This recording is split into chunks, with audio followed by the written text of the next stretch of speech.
اعوذ باللہ من الشیطان الرجیم بسم اللہ الرحمن الرحیم الحمد للہ رب العالمین والصلاة والسلام علی سید الانبیاء والمرسلین وعلی اہل بیتہ الطیبین الطاہرین وصحبہ المنتجبین۔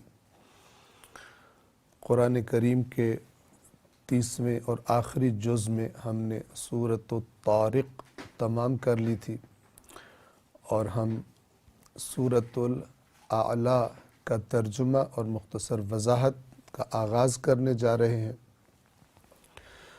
بنام خدائے رحمان رحیم، آیت نمبر 1۔ اپنے اس رب کے نام کی تسبیح کیجئے جو اعلیٰ ہے، یعنی سب سے بلند ہے۔ 2، جس نے خلق کیا اور سنوار دیا، توازن قائم کیا، جیسے بنانا چاہیے تھا، جس چیز کو جیسا ہونا چاہیے تھا ویسے بنا دیا۔ 3، اور جس نے تقدیر بنائی، اندازہ معین کیا، پھر ہدایت کر دی، راستہ دکھا دیا۔ ان 3 آیات کے اندر پروردگار عالم اللہ سبحانہ و تعالی کا جو تعارف کروایا گیا ہے توجہ کے قابل ہے۔ سب سے پہلی آیت میں انسان کو اللہ کی تسبیح کا حکم دیا جا رہا ہے۔ سب سے پہلے رسول اللہ صلی اللہ علیہ وآلہ وسلم سے خطاب ہے، اور اس کے بعد ہر اس کے لیے کہ جس تک قرآن کریم کا یہ پیغام پہنچتا ہے۔ تسبیح کرنے کا معنی کیا ہے؟ سبح یعنی تسبیح کر۔ تسبیح کا معنی کیا ہے؟ یعنی اللہ کی ذات کو ہر عیب، ہر نقص، ہر قسم کی کمی سے پاک قرار دینا۔ نہ اس کے علم میں کوئی کمی، نہ اس کی قدرت میں کوئی کمی، نہ ہی اس کے فیصلوں میں کوئی کسی قسم کا ظلم و زیادتی۔ اللہ کی ذات کی طرف جس پہلو سے بھی نگاہ کی جائے، اس کی ذات کو ہر پہلو سے، ہر بات میں، ہر کام میں، ہر قسم کے عیب اور نقص اور کمی سے پاک و منزہ قرار دینا، اس کا نام ہے تسبیح۔ اور عام طور پر جو لفظ ہم استعمال کرتے ہیں وہ ہے سبحان اللہ۔ سبحان اللہ اپنے اندر معانی کی ایک کائنات سمیٹے ہوئے ہے، یعنی اللہ کی ذات ہر قسم کے عیب اور نقص سے میں اسے پاک قرار دیتا ہوں، ہم اسے پاک و منزہ قرار دیتے ہیں۔ جس شخص کو تسبیح یعنی سبحان اللہ کا معنی صحیح طرح سے پتہ چل جائے، وہ پھر کبھی بھی کسی بھی مسئلے میں اللہ سے شکوہ نہیں کرتا۔ اللہ سے شکوہ اس معنی میں کہ اس معاملے میں اے اللہ تیری طرف سے کوئی کمی ہوئی ہے، اور تیری طرف سے گویا کہ میرے ساتھ ناانصافی ہوئی ہے، یا تو نے یہ کام یا یہ مخلوق تو نے ٹھیک نہیں بنائی، یا جیسی بنانی چاہیے تھی ویسے نہیں بنائی۔ سب کچھ اس سبحان اللہ کے معنی کے اندر چھپا ہوا ہے۔ تو حکم دیا جا رہا ہے سبح، تو تسبیح کر۔ کس کی تسبیح کر؟ اسم ربک الاعلی، اپنے اس رب کے نام کی۔ جیسے ہم کہتے ہیں سبحان اللہ، اللہ نام ہے، تمام اللہ کی صفات کا جامع نام، جس میں تمام صفات کا معنی پایا جاتا ہے، وہ لفظ اللہ ہے۔ ورنہ ہر صفاتی نام میں ایک خاص معنی پایا جاتا ہے، لیکن اللہ میں سب معانی، سب صفات جمع ہے۔ تسبیح کر اپنے رب کے نام کی، جس رب کی صفت کیا ہے؟ الاعلی، سب سے جو بلند ہے۔ اگر کوئی سوال کرے مثلا کہ یہ تسبیح کیوں، کیا سبب ہے، تو اب اگلی جو باتیں بتائی جا رہی ہیں ان کو جان لینے کے بعد پھر کسی اور کی تسبیح نہیں ہوگی، اللہ ہی کی تسبیح ہوگی، چونکہ ان کاموں میں جو اگلی آیات میں بتائے جا رہے ہیں کوئی بھی اللہ کا شریک نہیں، اس نے یہ کام انجام دیے۔ آیت نمبر 2، الذی خلق فسوی، وہ کہ جس نے خلق کیا، یعنی چیزوں کو عدم سے وجود میں لے کر آیا، اسی نے یہ کام کیا ہے، کسی اور نے نہیں کیا۔ پھر فسوی، تو خلق کر کے کیسا خلق کیا؟ توازن کے ساتھ، تناسب کے ساتھ، ہر چیز کو جیسا ہونا چاہیے تھا، جتنا ہونا چاہیے تھا اس طرح سے خلق کیا، بے ہنگم۔ ایسی کوئی مخلوق نہیں بنائی جو بغیر سوچے سمجھے، بغیر کسی عاقلانہ اور حکیمانہ ہدف اور مقصد کے ہو، کچھ ایسا خلق نہیں کیا۔ بس اس رب اعلیٰ کے نام کی تسبیح کر کہ جو خالق بھی ہے اور سنوار کر خلق کرنے والا، توازن اور تناسب کے ساتھ جس نے خلق کیا ہے۔ آیت نمبر 3، اور وہ والذی، اور وہ کہ جس نے قدر فہدا۔ اب یہ دونوں جو لفظ ہے، قدر یعنی تقدیر اور فہدا یعنی ہدایت دینا۔ قدر کا معنی گزشتہ صورتوں میں بھی ہم آیات میں بیان کر چکے ہیں۔ اس کائنات کی آپ جس بھی چیز کو دیکھیں غور سے تو آپ دیکھیں گے کہ اس کے اندر جو اس کے بنائے جانے کا مقصد ہے، اس کی صلاحیت خاص مقدار میں اللہ نے اس کے اندر رکھ دی ہے۔ تقدیر یعنی مقدار معین کر دینا۔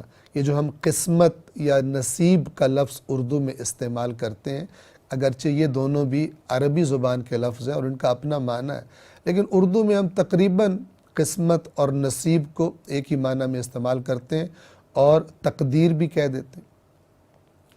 تو یہ تقدیر صرف اس قسمت اور نصیب کے اردو زبان والے معنی میں محدود نہیں ہے، بلکہ جس چیز میں جتنی صلاحیت رکھنی تھی، مثلا بیج میں صلاحیت رکھ دی کہ وہ پودا بنے گا، نطفے میں صلاحیت رکھ دی کہ وہ مناسب ماحول کے مل جانے کے بعد انسان بن جائے گا، اور اسی طرح بے شمار مثالوں کا تصور کیا جا سکتا ہے۔ لوہے کے اندر کیا خصوصیات رکھی، آکسیجن کے اندر کیا خصوصیات رکھی، پانی کے اندر کیا خصوصیات رکھی، وہ صفات اور کتنی مقدار میں وہ صفت ہونی چاہیے، ایسا کرنے کو، ان اندازوں کے معین کرنے کو کہا جاتا ہے تقدیر۔ قدر، اس کی تسبیح کر جو تقدیریں معین کرنے والا ہے، اندازے معین کرنے والا ہے، اور پھر ہر چیز کو جو چیز اس کے اندر جتنی مقدار میں رکھنی تھی رکھ کر پھر کیا کیا؟ فہدا، تو اس کی ہدایت بھی کر دی۔ توجہ فرمائی، آپ کائنات کی جس بھی چیز کو دیکھیں ایک خاص کردار ادا کر رہی ہے، اس کائنات میں خاص کام کرتی ہے۔ پانی پیاس بجھاتا ہے، پانی اپنے اندر جو آبی حیات ہے، زندگی ہے، اس کو ضروریات فراہم کرتا ہے۔ ہوا اپنا کام کرتی ہے، ہر چیز کو آپ دیکھ لیں۔ گویا کہ کسی ہستی نے اس پوری کائنات کی ہر شے کی رہنمائی کر دی ہے کہ تو نے کیسے حرکت کرنی ہے، تو نے کیسے زندگی گزارنی ہے۔ ہم نے پہلے بھی عرض کیا تھا، بچہ جیسے ہی دنیا میں آتا ہے اس کو سکھایا جا چکا کہ تجھے بھوک لگے تو تو نے رونا ہے، اور جب ماں کی چھاتی کے قریب تجھے لے جایا جائے تو تو نے کس طرح اس غذا کو اپنے وجود میں منتقل کرنا ہے۔ قدر، صلاحیت رکھ دی، فہدا، اور اسے استعمال کرنے کی ہدایت بھی دے دی۔ صرف انسان نہیں، صرف دیگر حیوانات نہیں، صرف پودے نہیں، بلکہ اس کائنات کا ہر ذرہ قدر فہدا کا گواہ ہے۔ یہ جو سائنسدان ریسرچ کر رہے ہیں کہ کائنات کے اندر یہ نظم، یہ ڈسپلن کیسے وجود میں آیا، کہاں سے وجود میں آیا، یہ اس کا جواب ہے۔ تم اس کا انکار کر کے اس کا جواب ڈھونڈنا چاہتے ہو، نہیں ڈھونڈ سکتے۔ کوشش کرو، سر پٹخو اس کائنات کی مخلوقات میں، لیکن خالق کو نکال کر کیسے تم ان سوالوں کا جواب ڈھونڈ سکتے ہو؟ تو اللہ نے یہ جواب دے دیے، اور اس کائنات کے اندر یہ نظم، ہر چیز کا اپنا کردار، کس نے صلاحیت رکھی، کتنی مقدار میں رکھی، اور کس نے ان چیزوں کی ہدایت کر دی ہے کہ یہ عظیم نظام کائنات چل رہا ہے۔ سورج کیا کرے گا، کس نے اندازہ معین کیا، اس کے اندر اتنی انرجی، اتنی مقدار میں رکھ دی، اور زمین کیسے حرکت کرے گی، چاند کیسے حرکت کرے گا، دن اور رات کیسے وجود میں آئیں گے، موسم کیسے تبدیل ہوں گے ان سیاروں اور ستاروں کی حرکات کے نتیجے میں۔ الذی قدر فہدا، اسی پر اکتفا کرتے ہیں، ورنہ اگر اس پر بات کی جائے تو جیسے قرآن کہتا ہے، اگر تمام سمندر سیاہی بن جائے اور تمام درخت قلم بن جائے تو بھی میرے رب کے کلمات ختم نہیں ہوں گے، اگرچہ اتنے ہی اور بھی آ جائیں۔ والذی قدر فہدا، اور جس نے تقدیر بنائی، اندازہ معین کیا، فہدا، تو اس کے بعد پھر رہنمائی بھی کر دی۔ آیت نمبر 4، اور اس تقدیر، اندازہ بنانے اور ہدایت کرنے کی ایک مثال، زمین سے کبھی سبزہ اگتے دیکھا ہم نے؟ کس نے اس کی ہدایت کی ہے کہ تو نے مناسب ماحول ملنے کے بعد پانی سے اپنی غذا بنانی ہے، زمین کے نمکیات سے اپنی غذا بنا کر اپنے وجود کو بڑھانا ہے، اور پھر اگلی رکاوٹ کو ہٹا کر زمین کو پھاڑ کر تو نے باہر نکل آنا ہے، پھر تو نے مختلف حیوانات کی یا انسانوں کی تو نے غذا بننا ہے، اور پھر تیرا انجام کیا ہوگا؟ ایک خس و خاشاک جس کو ہوائیں اڑائے پھرتی ہیں، تو نے وہ بن جانا ہے، کوڑا بن جائے گا تو۔ آیت نمبر 4، اور وہ یعنی اس کی تسبیح، اسی کی ذات کے بارے میں اس کی تعریف بیان کی جا رہی ہے، اور جس نے چارہ اگایا 5 تو پھر اس کو سیاہ خس و خاشاک بنا دیا۔ ابتدا میں کیسا سرسبز و شاداب، اور انتہا میں کیسا سیاہ رنگ اور خس و خاشاک بن کر مثال کے طور پر رہ جاتا ہے۔ اور اس میں پیغام ہے کہ تمہاری زندگیاں بھی ایسی ہیں، آتے ہو دنیا میں، شاداب ہو کر جوانی میں عروج پہ جاتے ہو، اور اس کے بعد پھر دوبارہ بڑھاپے کی زد میں آ کر یا بڑھاپے سے پہلے اس دنیا سے چلے جاتے ہو، اور دنیا سے تمہارا وجود ختم ہو جاتا ہے۔ اب یہ اللہ جس کی یہ صفات ہیں اور جس نے یہ کام کیے ہیں، یہ اپنے رسول سے فرما رہا ہے اس قرآن کے بارے میں۔ آیت نمبر 6، سَنُقْرِئُكَ فَلَا تَنْسَى۔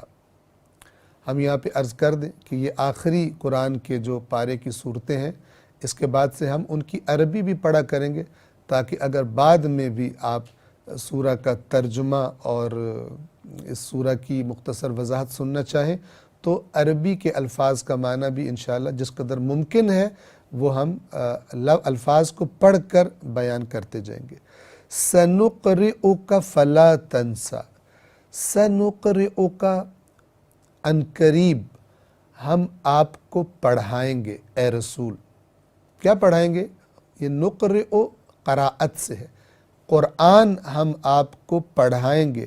کیسا پڑھا دیں گے آپ کو؟ فلا تنسا، تو آپ نہیں بھولیں گے۔ قرآن ہم آپ کو ایسا پڑھا دیں گے کہ آپ قرآن کو کبھی بھی نہیں بھولیں گے۔ 7 الا ما شاء اللہ، سوائے اس کے کہ جو اللہ چاہے۔ اب یہاں پر یہ الا ما شاء اللہ کا معنی نہیں، یہ نہیں ہے، اللہ تعالیٰ یہ نہیں کہنا چاہ رہا کہ ہم خدا آپ کو پڑھا دے گا، آپ نہیں بھولیں گے، اور پھر کہہ رہے ہیں مگر یہ کہ اللہ چاہے تو آپ بھول جائیں گے، یعنی آپ حقیقت میں بھی آپ بھولیں گے، یہ کہنا مراد نہیں ہے۔ ہاں، اللہ تبارک و تعالی کا انداز بیان اس قرآن میں مختلف جگہوں پر یہ ہے کہ جب بھی کوئی بات فرماتا ہے کہتا ہے یہ نہیں ہو سکتا، ہاں اگر اللہ چاہے تو پھر وہ کر سکتا ہے۔ لہٰذا اس سے کوئی یہ معنی نہ لے کہ رسول پاک کو اللہ نے قرآن پڑھا دیا لیکن پھر رسول پاک بیچ میں سے بھول بھی گئے۔ کوئی ایسی روایت کہ جو کوئی حدیث آ کر یہ بیان کرے کہ اللہ کے رسول کو قرآن کی آیات بھول گئی تھی، وہ باطل ہے، اگرچہ کسی بھی کتاب کے اندر وہ آ گئی ہو۔ سنقرئک فلا تنسا، کہ عنقریب ہم آپ کو پڑھائیں گے پھر آپ نہیں بھولیں گے۔ فلا تنسا، آپ نہیں بھولیں گے۔ رسول اللہ کو اللہ نے ایسا قرآن پڑھا دیا کہ رسول اللہ اس کو نہیں بھولتے، اور ایسا نہیں ہوتا کہ رسول اللہ مثلا کوئی اور قرآن پڑھ رہا ہو تو رسول اللہ کو یاد آ جائے کہ مجھے تو یہ آیات بھول ہی گئی تھی اور اب میں نے سنی ہے تو مجھے یاد آئی۔ الا ما شاء اللہ، مگر جو اللہ چاہے۔ ہم نے عرض کر دیا کہ یہ اشارہ ہے خدا چاہے تو آپ کو بھلا سکتا ہے، جیسے پہلے قرآن مجید میں گزر گیا، جو قرآن ہم آپ کی طرف وحی کر رہے ہیں اگر ہم وہ وحی آپ سے واپس لے لیں تو پھر کون ہے اللہ کے سوا کہ جو آپ کو وہ وحی واپس دلا سکے۔ کہ خدا اپنی قدرت، اپنی توحید کے منحصر ہے، قدرت کا مرکز اللہ کی ذات میں، وہ کچھ بھی کر سکتا ہے، وہ بتایا جا رہا ہے۔ نہ یہ کہ اس سے مراد یہ ہے کہ آپ قرآن بھول جائیں گے، کیونکہ خود اللہ آپ کو پڑھا رہا ہے، آپ قرآن نہیں بھولیں گے، ایسا پڑھا رہا ہے اللہ آپ کو۔ اِنَّهُ يَعْلَمُ الْجَهْرَ وَمَا يَخْفَى، بے شک وہ جانتا ہے، الجہر ظاہر باتوں کو بھی، وما یخفیٰ اور اس کو بھی جو مخفی ہے، چھپا ہوا ہے، وہ یقیناً ظاہر اور پوشیدہ باتوں کو جانتا ہے، یعنی اس کو باہر کی بھی خبر ہے اور اندر کی بھی۔ وہ آپ کے اندر قرآن کو ایسا بٹھا دے گا کہ آپ نہیں بھولیں گے۔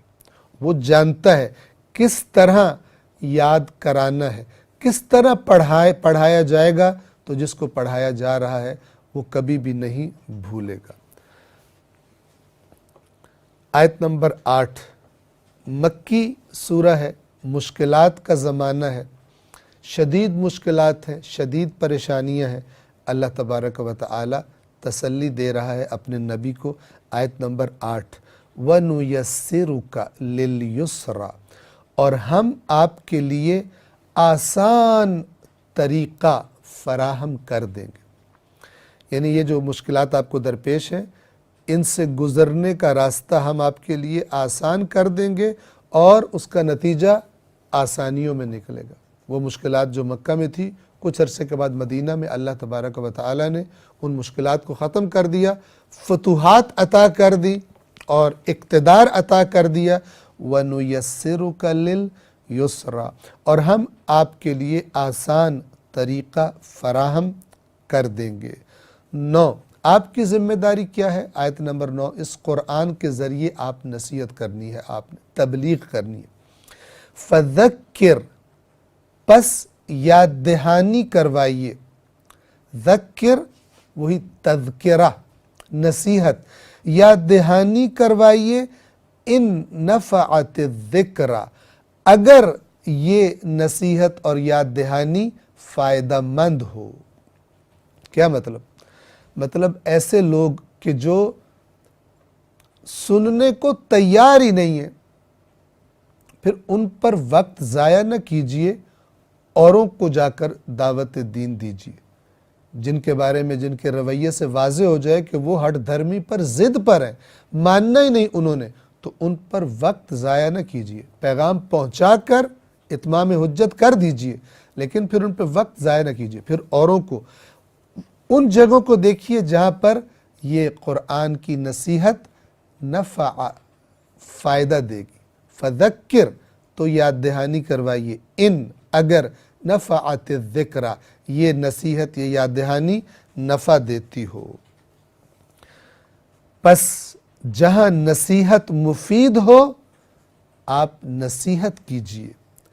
10 اب اللہ بتا رہے کون نصیحت قبول کرے گا، سیذکر من یخشی، جو شخص خشیت رکھتا ہے، خوف رکھتا ہے، وہ عنقریب جلد ہی نصیحت کو قبول کر لے گا، مان لے گا۔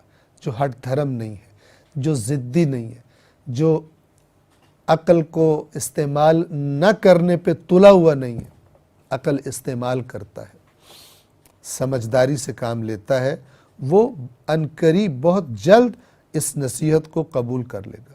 کون قبول نہیں کرے گا؟ 11 وَيَتَجَنَّبُهَا الْأَشْقَى، اور اس سے اجتناب کرے گا، اس سے کنارہ کشی، اس سے دوری اختیار کرے گا کون؟ الاشقى، بد نصیب اور بدبخت ترین۔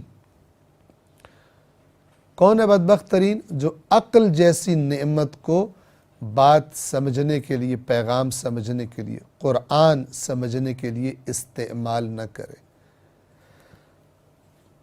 اور بدبخت ترین اس سے گریز کرے گا، دور جائے گا۔ اس کا انجام کیا ہوگا؟ آیت نمبر 12 الذی یصلی النار الکبریٰ، جو بڑی آگ میں جھلسے گا، جلے گا، اور جب وہاں پہنچ جائے گا اس عذاب کی حالت میں ہوگا، وہ کیسی زندگی ہوگی؟ آیت نمبر 13 میں ثم لا یموت فیہا ولا یحیا، پھر اس میں نہ مرے گا نہ جیے گا، نہ موت آئے گی نہ زندگی ہوگی۔ کیا مطلب؟ تکلیف میں ہوگا، موت سے بدتر زندگی میں ہوگا، جیسے قرآن نے پہلے بتایا، موت کو پکارے گا کہ مجھے موت آ جائے، لا یموت فیہا یہاں کہا جا رہا ہے، پھر موت نہیں آئے گی اس جہنم کے اندر، اس آگ کے اندر اس کو، ولا یحیا، اور زندگی بھی نہیں ہے۔ زندہ تو وہ ہے، پھر کیوں کہا جا رہا ہے نہ زندہ رہے گا، نہ مرے گا نہ زندہ رہے گا؟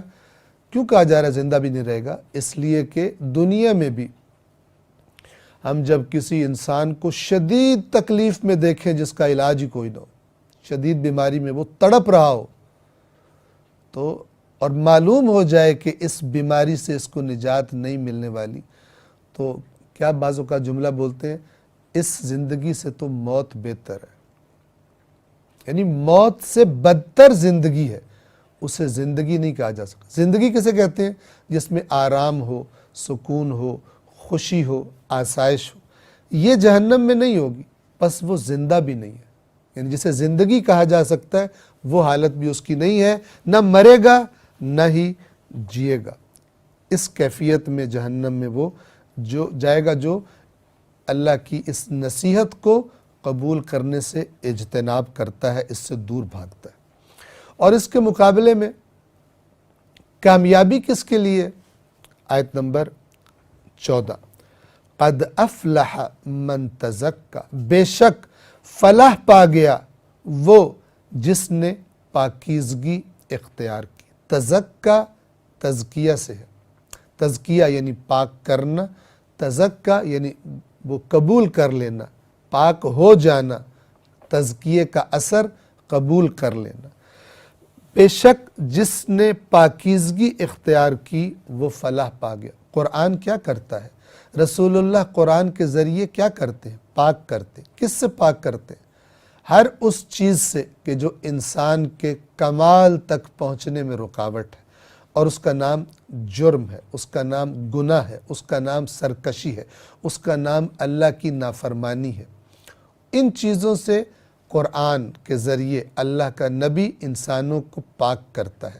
جو پاک ہو جائے، تزکا، جس نے پاکیزگی اختیار کر لی، قد افلح، بے شک وہ فلاح پا گیا، کامیاب ہو گیا۔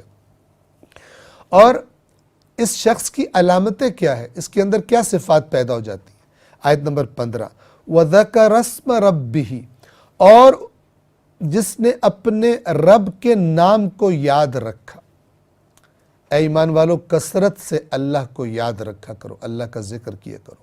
وَذَكَرَ، اور ذکر کیا، اسم ربہ، اپنے رب کے نام کا، فصلى، اور اس کی ایک بہترین صورت کیا ہے؟ تو نماز پڑھی۔ فصلى صلاۃ سے ہے، تو نماز پڑھی۔ 16، اب آیت نمبر 16 میں اللہ تبارک و تعالی یہ ساری باتیں اچھے اور بروں کا انجام بتانے کے بعد اللہ تعالیٰ فرما رہا ہے تم لوگوں میں ایک خرابی ہے، اس لیے تم ٹھیک نہیں ہوتے۔ بجائے ان کی نصیحت لو، بات ماننے کی بجائے تم کیا کرتے ہو؟ آیت نمبر 16، بلکہ تؤثرون، تم ترجیح دیتے ہو، تم زیادہ اہمیت دیتے ہو، کس کو؟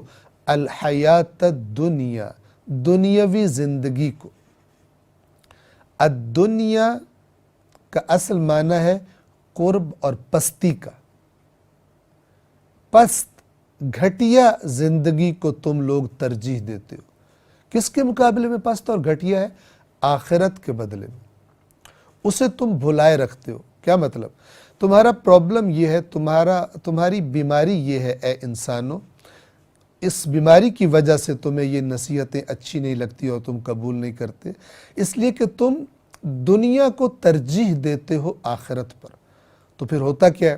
جب تمہیں اللہ کی نصیحت، اللہ کی آیات اپنے دنیاوی مفادات سے ٹکراتی ہوئی لگتی ہیں تو تم یا تو انہیں جھٹلا دیتے ہو یا پھر کوئی اور شارٹ کٹ ڈھونڈتے ہو، کوئی تعویل وغیرہ کر کے، تاکہ اپنا جو راستہ تم چلنا چاہتے ہو اس راستے کو کھلا رکھ سکو۔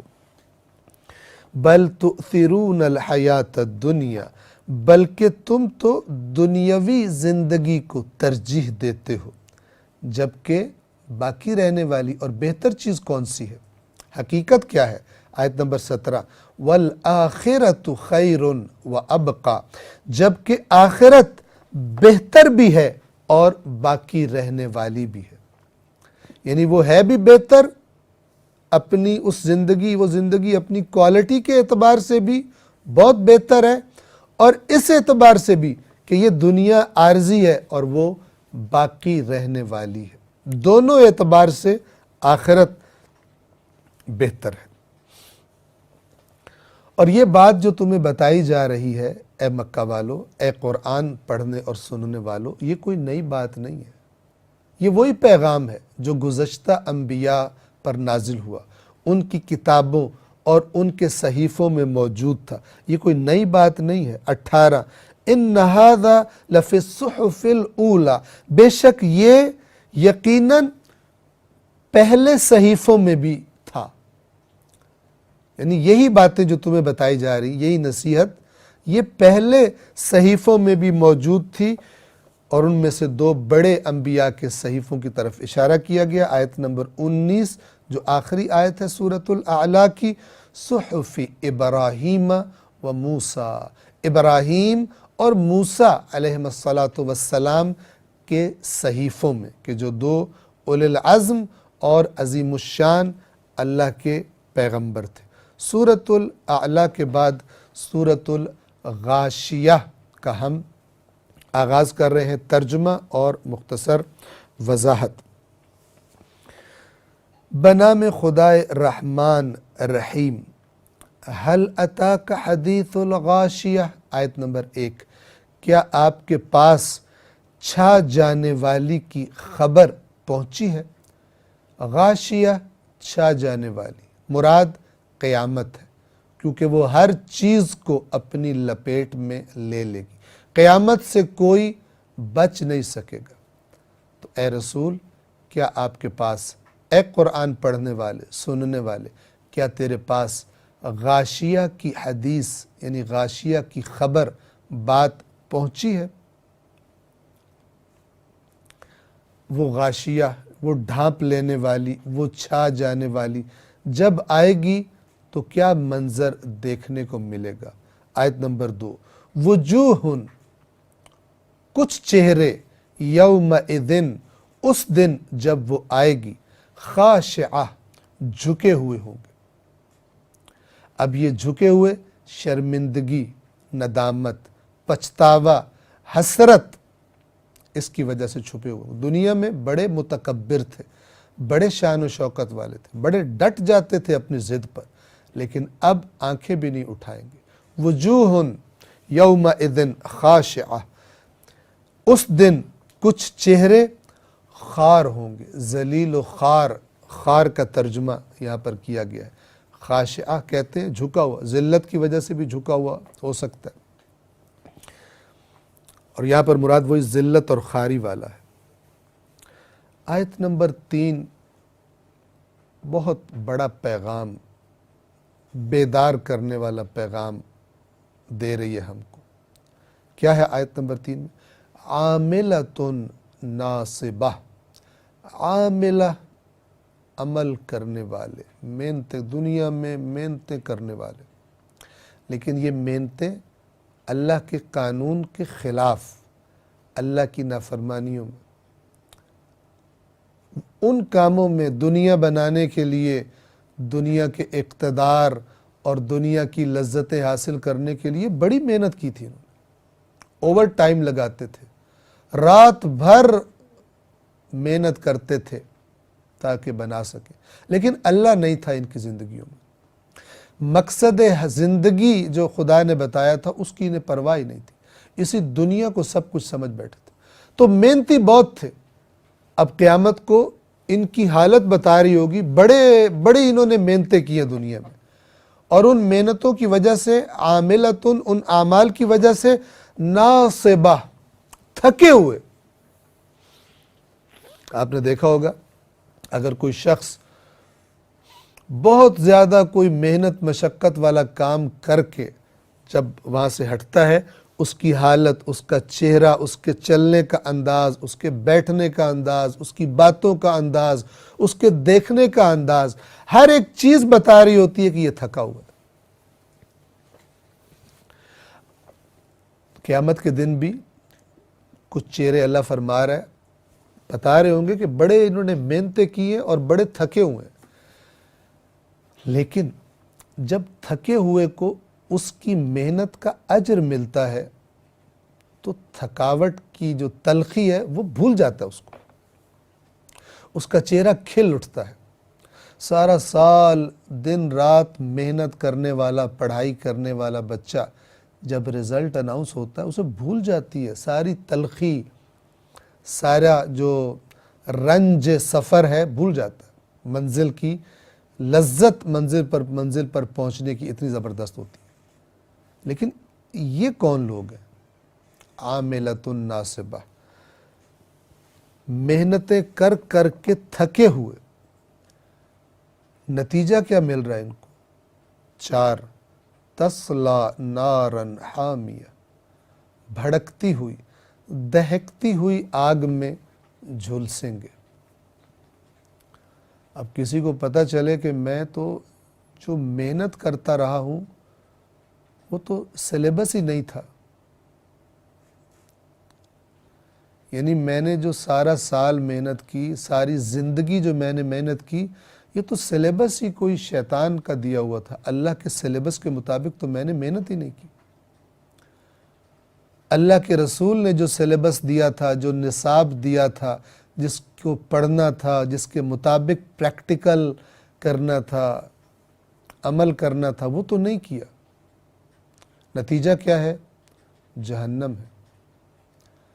اب اندازہ کر سکتا ہے انسان، خدا ہم سب کو پناہ دے کہ ایسا نتیجہ ہمیں دیکھنے کو ملے کہ اتنی زیادہ محنت کی ہے اور اینڈ میں پتہ چلا کہ یہ محنت تو کرپشن تھی، اس کا نتیجہ تو آگ ہے، اس کا نتیجہ تو جیل ہے، اس کا نتیجہ تو رسوائی ہے۔ تصلی نارا حامیہ، دہکتی ہوئی آگ میں جھلس رہے ہوں گے۔ 5، اب اسی عذاب کا آگے اب اندازہ کر سکتے ہیں کہ یہ تھکاوٹ اور بڑھ جائے گی، یہ تکلیف اور بڑھ جائے گی۔ آیت نمبر 5، تسقا من عین آنیہ، ان کو پلایا جائے گا کھولتے ہوئے ایک چشمے سے، ان کو سیراب کیا جائے گا، کھولتا ہوا پانی، دنیا کا کھولتا ہوا نہیں، جہنم کا کھولتا ہوا پانی۔ کیا کرے گا انسان اندازہ لگا سکتا ہے۔ 6، بھوک لگے گی تو کھانا کون سا دیا جائے گا؟ لیس لہم طعام، ان کے لیے کوئی کھانا طعام نہیں ہوگا، الا سوائے من ضریع، سوائے ضریع کے، اور وہ ضریع کا کیا معنی ہے؟ کانٹے دار خشک جھاڑیاں۔ قرآن نے زقوم کا درخت بتایا کہ جو جب کوئی اسے کھائے گا تو جہاں جہاں سے وہ گزرے گا اس کو ادھیڑ دے گا، چھیل کے رکھ دے گا۔ اور اسی طرح یہ ذریع خاردار کانٹے دار خشک جھاڑی کا نام ہے۔ خاردار جھاڑی کے سوا ان کے لیے کوئی غذا کھانا نہیں ہوگا۔ یہ خاردار جھاڑی جب کھائی جائے گی تو بھوک مٹ جائے گی یا بدن کو کوئی فائدہ دے گی، کوئی گوشت بنے گا؟ اللہ تعالیٰ فرماتا ہے آیت نمبر 7 میں، لا یسمن، نہ تو جسامت کو بڑھائے گی۔ کھانا جب انسان کے بدن کا حصہ بنتا ہے تو ظاہر ہے کہ انسان کے بدن کو جن چیزوں کی ضرورت ہے وہ بنتی ہیں اس کھانے سے، نئے سیل بنتے ہیں، ہڈیاں مثلاً بنتی ہیں اور اسی طرح دیگر چیزیں۔ ایسا کوئی کام وہ ذریع، وہ خاردار جھاڑی نہیں کرے گی۔ ولا یغنی من جوع، اور نہ ہی بھوک سے کچھ بھی فائدہ دے گی، نہ ہی اس کے کھانے سے بھوک کا احساس کچھ کم ہوگا۔ یعنی جہنمیوں کو گویا وہ جو انسان تصور کر سکتا ہے، جب شدت کے ساتھ بھوک لگی ہو، آپ کو پتہ ہے پیٹ بھرنے کے لیے انسان کیا کیا کر دیتے ہیں۔ اللہ فرما رہا ہے یہ کھانا بھوک نہیں مٹائے گا، یعنی جہنمی کا نہ پیاس کا احساس کبھی کم ہوگا اور جہنمی کا نہ بھوک کا احساس کبھی کم ہوگا۔ خداوند عالم سے پناہ مانگتے ہیں جہنم کے عذاب سے۔ یعنی جب جہنم میں چلا جائے گا ہمیشہ بھوکا رہے گا، ہمیشہ پیاسا رہے گا، کھائے گا بھوک کم نہیں ہوگی، پیے گا کھولتا ہوا پانی یا جہنمیوں کے زخموں کی پیپ، لیکن پیاس نہیں بجھے گی، ویسے کی ویسے رہے گی۔ تصور کرنا بھی سخت ہے اس کا۔ اگر دنیا میں کسی شخص کو بیماری ہو جائے، اسے پیاس اس کی ختم ہی نہ ہو، آپ جانتے ہیں کیا نتیجہ نکلے گا؟ پیے پانی مسلسل پیے لیکن ویسے ہی پیاس رہے اس کی، کھانا کھائے لیکن بھوک نہ مٹے، کیا حالت ہوگی اس شخص کی؟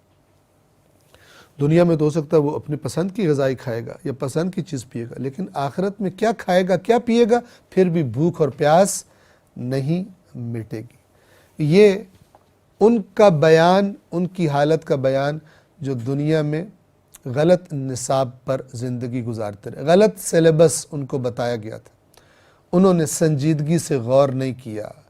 اللہ کا نصاب قرآن ان کی زندگیوں میں شامل نہ ہوا، اور جن کی زندگیوں میں یہ نصاب شامل ہو گیا، یہ قرآن، دین اسلام، جنہوں نے حقیقت میں اس کو سمجھا، ان کا نتیجہ کیا نکلے گا؟ آیت نمبر 8، وجوہ یومئذ ناعمہ، کچھ چہرے اس دن ناعمہ، نعمتوں والے ہوں گے، یعنی نعمتوں سے نعمتیں ملنے کے نتیجے میں وہ نعمتوں کا اثر، جیسے سورہ مطففین میں گزر چکا کہ تعرف فی وجوہہم نضرۃ النعیم، کہ تو ان کے چہروں میں پہچانے گا، محسوس کرے گا نعمتوں کی شادابی۔ یہ بھی تھوڑے سے الفاظ کی تبدیلی کے ساتھ وہی بات ہے۔ اس دن یعنی جس دن قیامت آئے گی، کچھ چہرے شاداب ہوں گے، کھلے ہوئے ہوں گے۔ کیوں؟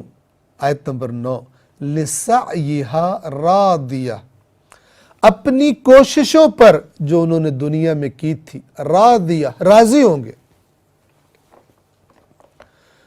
دنیا میں جو انہوں نے کوششیں کی تھی، جو صبر کیے، جو کچھ برداشت کیا، سچ بولتے رہے، حلال پر اکتفا اور قناعت کرتے رہے، خود بھی نیکیاں کرتے رہے، دوسروں کو بھی نیکیوں کی طرف ترغیب دلاتے رہے، اولادوں کی بھی اچھی تربیت کی، لِسَعْيِهَا رَاضِيَةٌ، تصور کیجئے اپنی دنیا میں کی ہوئی کوششوں پر راضیہ، راضی ہوں گے، وہ چہرے خوش ہوں گے۔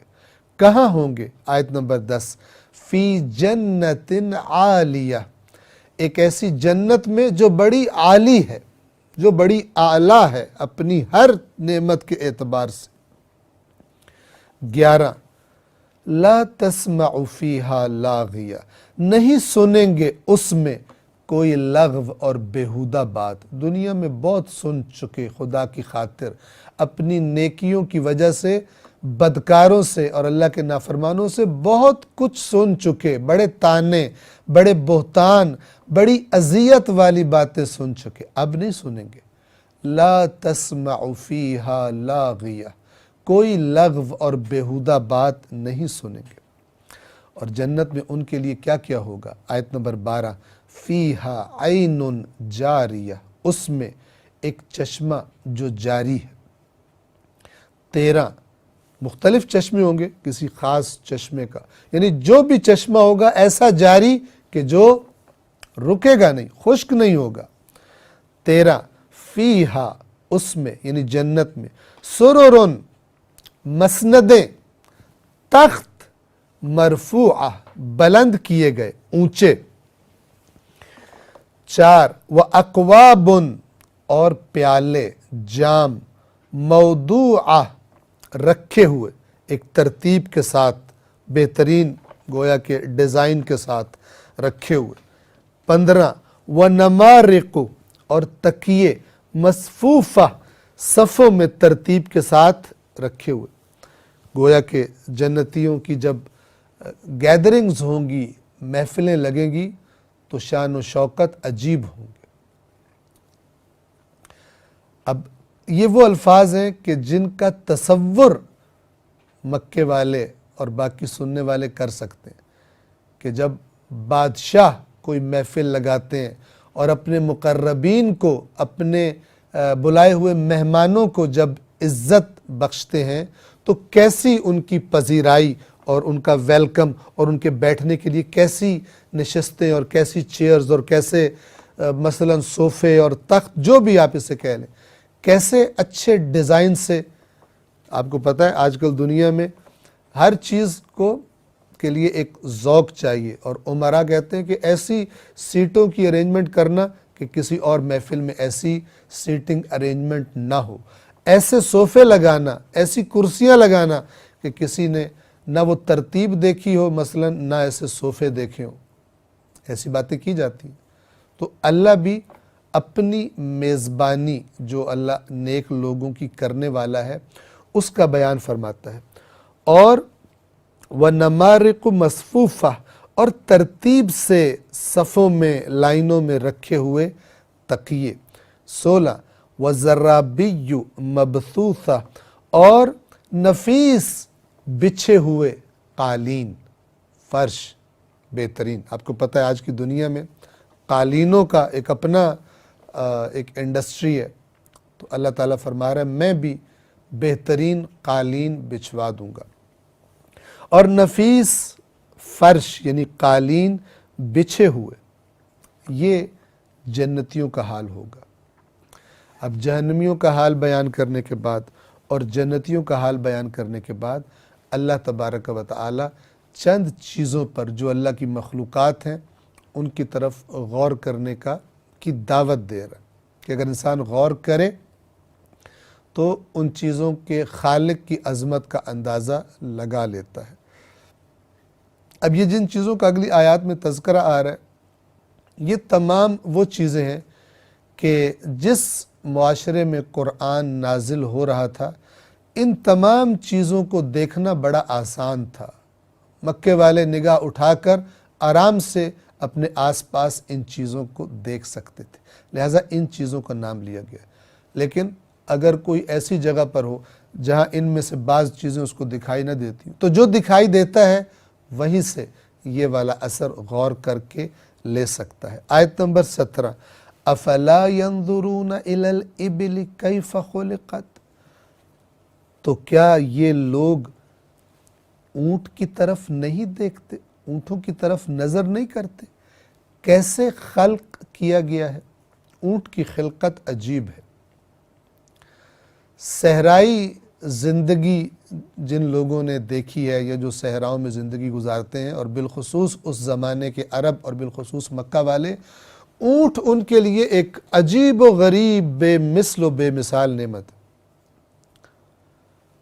اونٹ کا گوشت وہ کھا سکتے ہیں، اونٹ کا دودھ، اونٹنیوں کا دودھ وہ استعمال کرتے تھے۔ سفر کے لیے اونٹ جتنا زیادہ دیر تک صحرا میں سفر کر سکتا ہے، بھوک اور پیاس کئی کئی دن کچھ کھائے اور پیے بغیر، کوئی دوسرا جانور نہیں ہے، اونٹ ہے۔ سامان لادنے کے لیے، چاہے خود سوار ہوا جائے، چاہے سامان لادا جائے، اور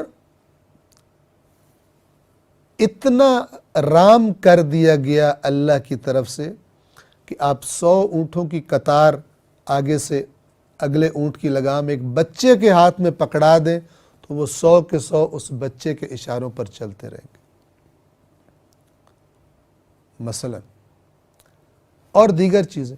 تو عربوں سے کہا جا رہا ہے کس نے بنایا اونٹ کو؟ دیکھا ہے تم نے کبھی اونٹ کو کیسے خلق کیا گیا، کیا کیا خصوصیات اور صفات رکھی گئی ہیں اونٹ میں۔ افلا ينظرون الى الابل کیف خلقت، کیا یہ لوگ اونٹوں کی طرف نہیں دیکھتے کہ وہ کیسے خلق کیے گئے ہیں۔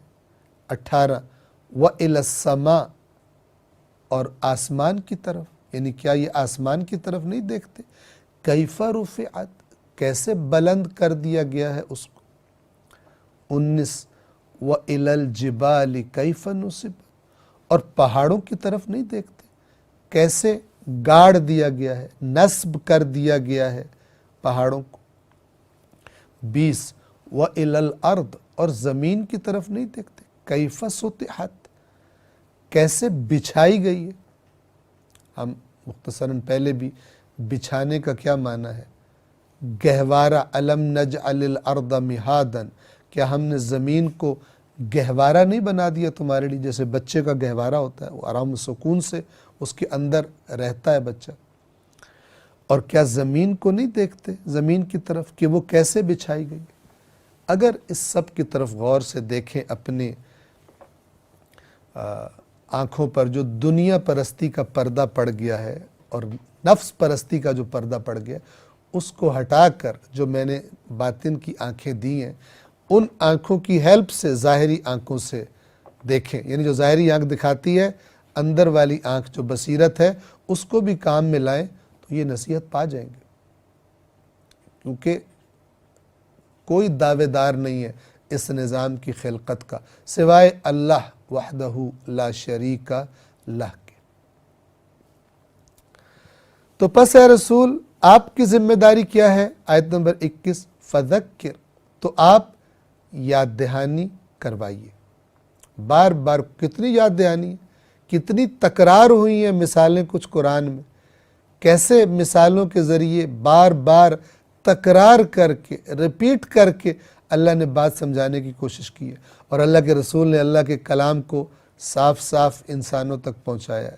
یہاں پہ وہی حکم دیا جا رہا ہے، فذکر، تو آپ نصیحت کرتے رہیں، انما انت مذکر، آپ تو صرف نصیحت کرنے والے ہیں، آپ کے ذمے اور کچھ نہیں ہے۔